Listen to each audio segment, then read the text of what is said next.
Russia and Ukraine is proving drone warfare is at the next stage of frontline fighting. However, leading tech and military experts warn that the U.S. isn't prepared. And while the Pentagon has awarded several contracts in order to speed up drone development, there's been no wide-scale plan revealed on how they'll be integrated, taught, deployed in operations.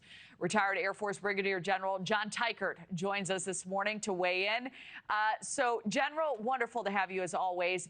You know, it sounds like America is behind the times on this one. What's your take overall? Kelly, back in May, the Army announced this thing called the Army Transformation Initiative. They had spent 3 years extensively studying what was going on in Ukraine. They had conducted a large-scale exercise in Europe, and they reshaped the force, at least in notion, from the bottom up as a result of that. And one of the biggest findings was that in the next year, the Army is going to incorporate 1,000 smaller drones into each division and create the industrial capacity of about 10,000 drones a month.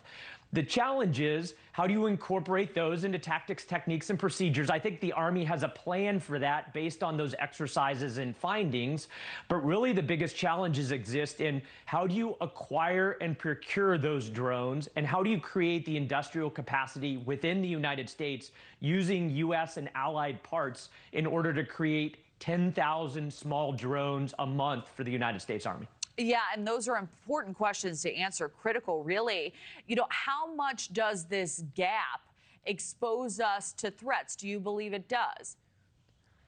Kelly, certainly we have seen that in the type of trench stalemated warfare that Ukraine has experienced for the better part of the last 3.5 years, that these smaller range, smaller payload drones can have a large effect on surveillance and reconnaissance, on precision strike capability, and maybe some light airlift. So I do think that we aren't cutting edge in that type of warfare as much as we should be. And the biggest limitation, like I said, is creating domestic industrial capacity in order to produce the number of drones that we would need for that type of warfare in the future. Do you believe the government is on the right track here? Is there anything additional you would suggest to speed up this process?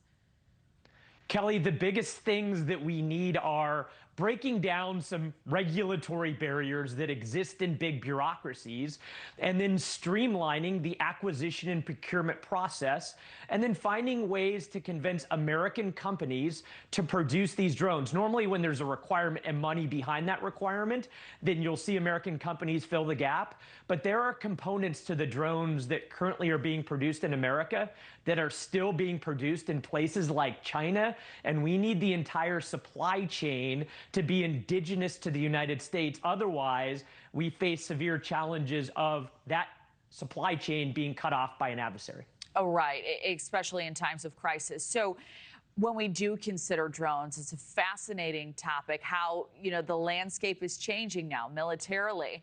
What does the future look like for American soldiers? Kelly, I think this combination of manned machine teaming is on the right track. And that means that you create a force like I think the Army Transformation Initiative has done in concept, where you use the best components of what a human being can do and allow them to team with machines that can do best what machines can do.